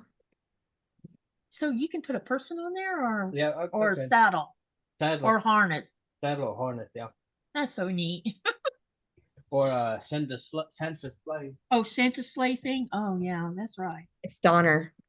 That could be Donner, honey. Oh. Is there one of them that looks like Rudolph? You can use this. Oh, this is cute. Look at this. Yes. Mm-hmm. That's adorable. So next Thursday, okay, most of you who went to the live last night where you voted on which Christmas kit, Lego kit for Nikolai to build. So the one that was 52% got made last night, and the next one that had the next highest vote he's going to make next Thursday. But between now and next Thursday, the two that have the two lowest votes, he's making them. And then I'm going to surprise you guys with a little bit of a YouTube short with all the little Christmassy stuff that he's already done Yeah. to tease you to come and watch on Thursday when he makes the other one. Tie it to the live. I'm putting up my Christmas decorations this weekend. Before Turkey Day? Girlfriend. Yes, ma'am. It is Christmas 365 days a year in my heart. If I could leave it up and wouldn't look corny and cheesy, I probably would have a Christmas tree. You know, a lot of people during the pandemic left their trees up after Christmas. Remember that? Because it made them feel better. I have a spinning tree and I need to rewire it. So that would be a really good project for me to do this weekend, with being a 3-day weekend. Yeah. And then I'll bring it to school. And so my kids will. Today was no school, or was there school today? No, there was school today. Monday, with it being Veterans Day, we're out of school on the Monday. So Blaze must get 4 days off because he didn't go to school today because it was some kind of day off for kids today. You'll have to show them how that works. I don't know if your spinning tree can beat this, because if I put it on a track and pull it, try to look at the tree. When it's moving across the tracks, it turns that. Oh, it needs a little battery so you can light up. Yep. Yeah. Have they even made a tree where you can put lights to Possible, light up? yeah. That would be something someone needs to make, is do one of those. I'm telling you, I'm full of ideas. Somebody just take them and run. So, hey, when you get your tree fixed, you should do a little short and show it to us. okay. I would love to see it. I have a very country tree. So it does have like the buffalo check and look, pine cones and everything in it. It's beautiful. I know, but look, you see it's not lined up on that one side. Yeah. And do you usually just open your seams? Yeah, I usually do open seams. Yeah. So I don't know whether I want to leave it or fix it. I might could fix it if I just take part of the seam out and just redo it. That's what I'll do. I'll just take a little bit of the seam out and fix it. Yeah. That's what always happens. It drives me crazy. Crazy. Yes. Well, everyone's liking the Legos. They're loving them. Hi, Dawn Stewart. Welcome to the channel. Yep, she says she loves the Legos. Mary G says Legos sure have come a long way. Yes, they have. Joe says she has a farmhouse style Christmas tree too. Love that. Giovanna says, Lori, I just started it tonight. Hey, yeah, okay. Caught up. And then I have a kid tree. And that one's a little bit larger. Okay. So the girls get to decorate it. So normally it's very eclectic and just, it's a kid thing. It's definitely a kid tree. Absolutely. If you can imagine what a kid tree would look like, it's all of their decorations made over the years. Plus they go to, Walmart, Hobby Lobby and grab some new decorations every year and decorate it. And it's a whole mishmash of everything. So, and I put a gate around it so the dog won't get to it. Did the dog try to mess with it? Oh, yeah. Yeah, she wants to eat everything. She doesn't understand.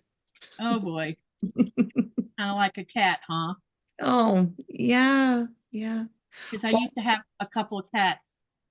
And I was worried that they would mess with the tree because they got all those baubles dangling around and they want to play with them, Yes. So usually our cats are outside. They're outside kitties. And I do have one that comes in and out of the house. But just about a month ago, a cat decided it wanted to be, and it was a kitten, just a little baby kitten, decided that it wanted to pick us to be its forever home.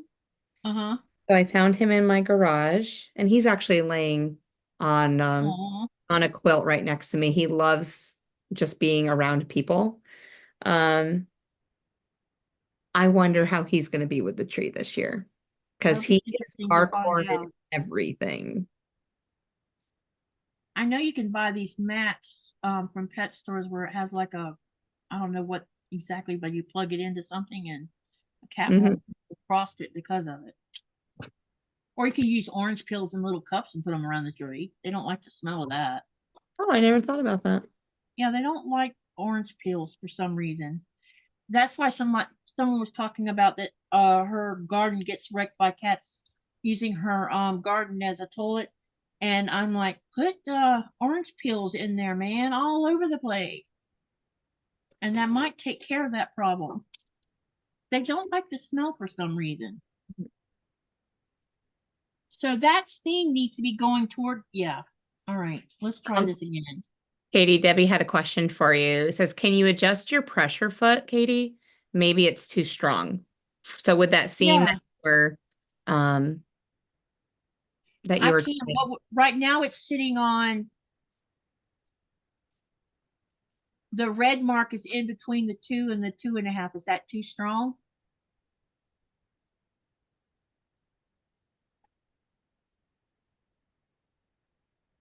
Can you I don't just, know anything about those machines. yeah, I don't either because I don't know what these numbers actually mean.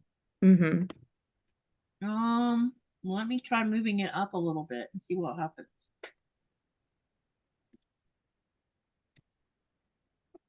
Jackie has a skinny tree. Last year, her daughter used it. My mom has a couple of those. So anyone knows that I have like a little cow obsession. I love cows at the moment for some weird reason. I woke up and decided that I wanted baby Highlanders. And my mom is a huge cow fan. Apparently, Highlander cows are a big deal these days on farms. I just want to braid its hair and I want a mini one though. The horns are, I mean, the hair is cool, but the horns don't look so nice to me. Yeah. They get really long. Debbie said she's not in her sewing room. Oh, okay. Oh, sorry. She can't help you with that. I'll have to figure out the pressure numbers on this machine. Yeah. All right, let me see if it fixed it that time. I got a seam to seam. There you go. So it's fixed now. Sometimes this little method where I just ripped out a little bit of the seam, I learned this from Kimberly Jolly from watching her lives because sometimes you know how she's Miss Perfection. And so if a seam doesn't match, she always, fixes it. And she showed the shortcut of instead of ripping out. So here's what I did. Instead of ripping out this whole seam because one side of this didn't match, what I did is I ripped the seam like from the middle to this side so that I could just fix this one side and I left all of this intact. And then I just put it back in the machine and look at here, I have fixed it. Now all I gotta do is go press it. Yeah, it looks great. Yep. Now everyone's saying hi to each other.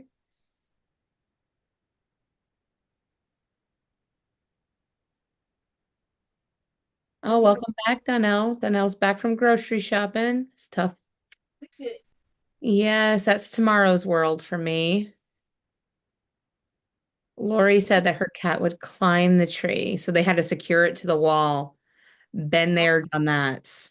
Oh, I remember my first year of having these two kittens, and I did not do that, and my tree fell, and I thought I lost all of my decorations. That would make me pretty testy if the cat broke all my stuff. I would be like, yes. Okay, so now I have it pressed and the whole bottom is now done. So this is what it looks like, y'all. You ready to show us the flower yet? I can show you the finished product because I actually have one that's finished. Okay, let me spotlight you. Okay. I don't have all the flower done yet. Hold on a minute. Well, they can see where I am. I'm making the leaves right now, and I haven't put the rest of the flower together, but at least I can show you where I'm going. Yep. So I'm making a replica of this, so there'll be identical, two of them. So there it is. beautiful. Love it. But I'm Okay. making a table runner out of it.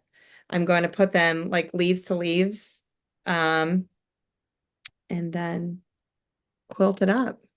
And since we're about to run out of time, I'll show you where I am. Now, keep in mind, the flower is not sewn together. The block, okay. You gotta Part of the unspotlight. flower has, I know this, it did flying geese, and you call this 3/4 block, right? Oh, wait. Yeah. You gotta unspotlight me. Turn the spotlight. Yeah. There you go. First you do the flying geese, and then this started out with the flying geese on this side, and then you put these on here, and you end up with this. So this is, and this will face out. Yeah. So there's 4 of these. Mhm. And then you have a corner block. Yes, I'm making something very similar to that. So what I'm going to do is I'm going to put all this back together again, and y'all are going to be surprised when you see the middle of this block. Instead of the, you notice in the pattern, uh-oh, what happened? Okay, it's, you notice here is empty space. Mm-hmm. I didn't lose the chat, did I? No, okay. So the empty space, I put something in the middle of the empty space. And it's not sewn together all the way yet, but here's what mine looks like. Oh, did you foundation paper piece that? I did. Oh, So once I get it all sewn together, that's what the top half will look like. absolutely just amazing. Do you think that purple's too dark? No. No, that's gorgeous. It's perfect. Thank you. So I'm gonna try to sew some of it before we have to stop. Yeah. Wonderful job. Everyone is loving our creations. Bernice Poole is asking, beautiful, what patterns are you doing here? Let me show you. Me and Jess have what you call these Lori Holt Quilt Seeds patterns. Mm-hmm. And we I have 3 of the 6. There's actually 6 of these. And I don't remember how many you said you had, but Jess chose number 3, which is this one. And I chose number 6, which is this one. And that's what we're doing right now. And then next Friday, we're going to continue on with the project. Mm-hmm. So by next, I think how are you going to do the table runner? Are you going to do them where one flower's on top of each other, or are you going to do them like this? You're going to do it like this, One or on like top of this? each other. So Yeah. the petals will be, they'll meet in the middle. Okay. So the Oh, green. so you're going to have them flip like this. Correct. Yeah, that's what I'm thinking. Yeah, that's a great idea. Mhm. I'm thinking it. Don't you think if I was thinking, I don't have time to make 4 of them, but wouldn't it be cool if you made like a balance where you had these side by side like that? Yeah, I mean, it's a beautiful block, and Yeah, it's that's a so longer cool. block too. So Yeah, because the finished size is like 20. 20-ish by, it's 10.5 by 20.5. Yeah. Finish it. Yeah. And I don't think there is a small, nope, they didn't put no border around it. Doesn't look like, looks like she just did it binding on it, doesn't it? Yeah. Yes. But Exactly. we're going to put, I think me and Jess are going to put a border around it first, or what some of us call sashing, and then finish the whole piece. So Charlotte, I'm in North Carolina, right smack in the middle. So that is where I am. And I live in Greenland, Yeah. South Greenland, actually. So I'm south of the Arctic Circle. And so we get what you call subarctic conditions. And when you're north of the Arctic Circle, you're more likely to have harsher conditions. But with our planet warming like it is, there's a lot of areas north of the Arctic Circle that has parts of the ice cap even melting and receding up there too, especially in Kangerlussuaq. It's shocking what's going on up there, because I've been to that ice cap twice, I think, in the 13 years I've lived here. The first time I went, we got stuck in the airport. We were there for 18 hours because the pilots flight hours exceeded, so they parked our butts inside the airport instead of putting us in rooms. Mm-hmm. The misery, because we had to sit all night in a waiting room with 150 people, I think. And I had a dog with me because that was when I moved here when that happened. And she couldn't handle the loudness of the kids, and the kids were running up to her and would make her bark. Because to Yeah. be honest, she had never been around little kids. Yeah, that's definitely an All adjustment. Yeah, I mean, all she's ever known is teenage kids that turned into adults. And there's these little kids running up and thinking it's funny because they were making her bark. And what ended up happening was one of the, I don't know what you call the people that run the, where you have to check your ticket in and everything. Yeah. Those people that work behind that desk area. One Yeah. of them come up and says, I can see that you're stressing because your dog is stressing. I said, yeah, she's not used to this. And, we had been stuck there for 18 hours. So we were about 5 or 6 hours in, and I was tired, because flying from Denmark to here is tiring. And she says, well, we have a employee break room. Do you think that would help both of you? And I'm like, yes. So she took us back there, and Ichi finally settled down and went to sleep for a while. Yeah. And she let me stay in there and as long as I wanted to. And I did. I stayed almost the whole time in there. I couldn't just stretch out and go to sleep because there was no sofa or nothing. But at least Ichi was calmed down and I wasn't getting all freaked out over it, Absolutely. Gotta take It's care of hard our on a baby. dog when you're traveling, Yeah. especially one that's never traveled like that. She did good on the airplane. I've never brought an animal on an airplane. You have to have because she was under the weight limit, she was allowed in the cabin because there's certain weight size of dogs and you can have them in the cabin, but they have to be in a carry-on, in a dog carry-on, and then up underneath the seat. Yeah. And I had an empty seat next to me, so once we got in the air, I asked the attendant if I could put her carrier up on the seat. She said sure. And she says, if you want to open the top, as long as she stays in the carrier and you have the top open, she can at least stick her head out and look around, And she never tried to jump out of the carrier. She never got sick on the flight, nothing. It wasn't until we got stuck that she started having problems. And that's when I realized she just couldn't handle the noise. That's what it was. Because she couldn't handle thunder. And Ichi was 3/4 Dotson, mini Dotson, and 1/4, I'm thinking Jack Russell Terrier. And she was born a couple of weeks before. I don't know if you remember this a long time ago, but do you remember when the whole state of Florida was on fire? No. It would have been 2005 or 2006 or early 2006. I don't remember. But most of the state was on fire because the fire had started in Georgia and it crossed over the Florida-Georgia line. And so it got infiltrated into Osceola National Forest. So this guy had this puppy mill going on, lived right in the middle of Osceola National Forest. And so they had to go in and evacuate. Well, because the puppies were only a few days old, I didn't know this until I started doing research. When there's a lot of noise and all this stuff is going on, the first few weeks of a puppy's life, if trauma gets involved in it, it forever affects the dog through adulthood.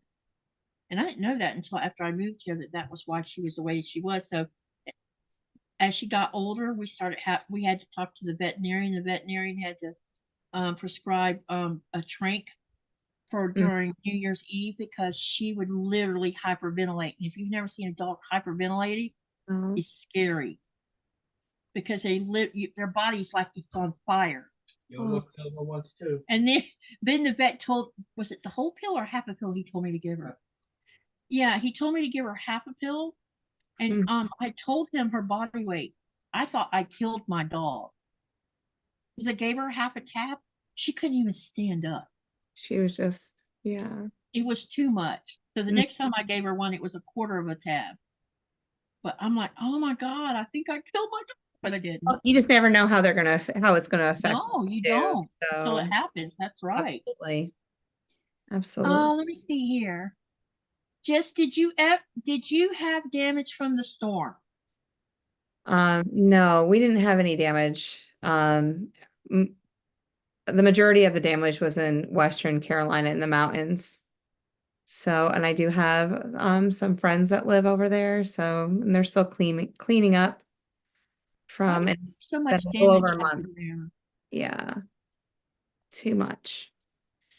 Do you Too much. do you have any idea why that place got so much damage? Was it because it was that old town or something?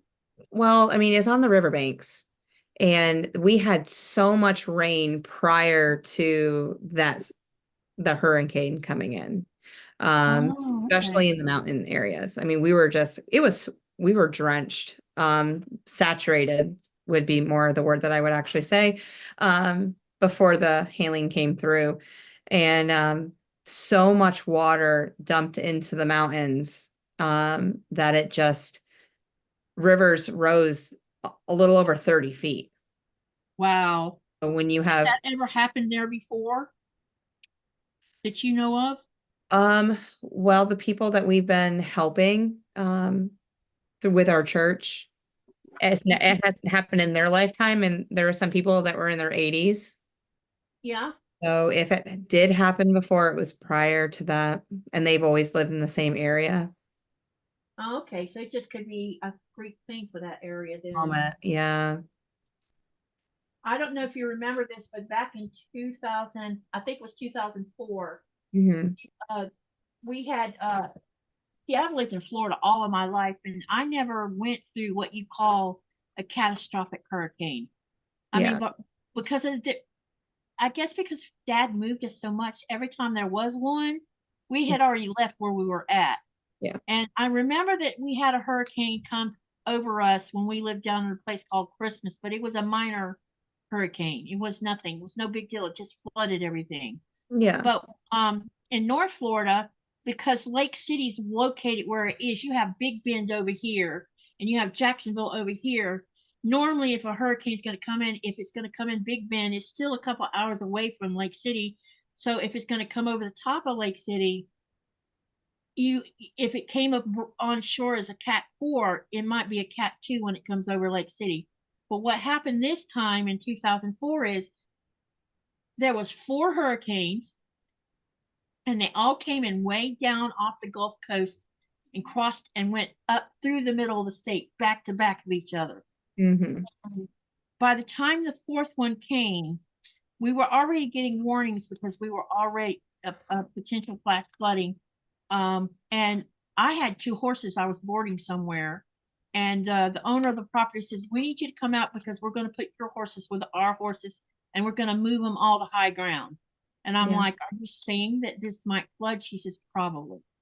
So apparently her mother, who was older, way older than her, had seen flooding that down that, what the name of the road was called, Halter Wanger Road. And so we moved my horses and put my horses with hers and moved all of them to the back field, which was way up on, there was a hill. Hmm. Then that hurricane came through, that last one, and it literally covered up half of 441 south, part of 47 south. And the only way you could get out to the farm was to come up 252. And there was a chance that even there was water across it. We managed to find a couple back roads to get to Halter Wanger Road. But could we go down Halter Wanger Road? No. I had to leave my car at the end of the road. And when I went through the water was up here on my chest. Because I Wow. wanted to check on my horse. You know, I have Absolutely. 2 of them. Poor Go-Go, which was the gelding. Because there was so much water, you have ants and everything else going on. So the ants were hitchhiking on the horses. Yeah. And the ants were stinging the horses. And Go-Go had welts all over him because he literally was covered in red fire ants. Oh, poor baby. I had to call the vet and ended up we had to feed him a bunch of Benadryl because he had a reaction to it. But Yeah. that's the only time I've ever seen that much water, and that water lingered for months afterward because it had nowhere to go. So 441 stayed underwater for at least 6 months before they finally got it out. Denise says embers traveled over 3 miles in California fire burning. Wait, 3 miles in a California fire burning now destroyed 130 homes, damaged 86 more. No fatalities. Fires burning in several states on west and east coast right now. That's bad. I didn't know there was any on the east coast. Ew. Hi, Deb. How are you? Hey, Welcome. Deb. All right, here's something. These are elves. They're cute. Charlotte says she's glad you had no damage. I'm glad you had no damage. I just was shocked by how bad North Carolina got kicked. I knew Florida was going to. My daughter told me that they were without power for close to 3 weeks. Mm. And I wasn't surprised by that because the storm went right over Columbia County. And that's the first time I've seen a Cat 2 go over the Columbia County in a really long time. Did I miss anything here? Jackie asked me what machine I was using. I'm using a Janome 6700P. Sorry, I just now saw that. Hey, Donna. She's been lurking. Did someone say tree? I didn't even know she was in here. John says, I think I would struggle with sewing. I have had shaky hands since my teenage years. Yep. Some people, you know, you have to find your niche on what you like doing. And Yeah. Jackie says, I have very few decorations. Dad had Charlie Brown tree that the grands gave him, and that will probably be my tree this year. Okay, so that looks like the only thing I missed. All right, does anybody else want to ask any questions? Because it's 2 minutes away from 10 o'clock, and I'm going to let my channel send you guys over to Donna because she's going to be working on her Bargella. And make sure you guys come back next Friday at the same time again. And me and Jess are going to finish up our projects and share them with you. And if you decide you want to try the pattern, let me show them to you again. Go over to Fat Quarter Shop. I'm not getting any money for this, so don't think this is what this is. But if you want to make a flower and join in with us next week, go over and pick one, buy it, and come join us. Yes, Joyce. So this is JP. This is the cat that picked us. It's a cutie pie. Is it a male or female? It's a boy. I know. I flipped him over as soon as I saw him, and I'm like, please be a girl. But he's a baby boy. Oh, he's a cutie pie. He just loves to Okay. be held and cuddled. And remind everybody about your channel one more time before we say goodnight. So Blessed by Jess. You'll go over there and you find tutorials on how to create blocks, and just you'll see the love of teaching that I have, and I will try to answer as many questions as I can if you ask them. And I try to put out a video at least once a week now since I am teaching and in school. So, but thank you so much for coming over and visiting my channel ahead of time. I'd really appreciate it. Okay, and as y'all know, it's time for us to go, so you can go over and watch Donna on her live. So remember to live, laugh, love, dream. And what do you do with all of that? Create something. Doesn't matter what. Just have a good time. Have a good night, Cindy Surette, and bye, everyone.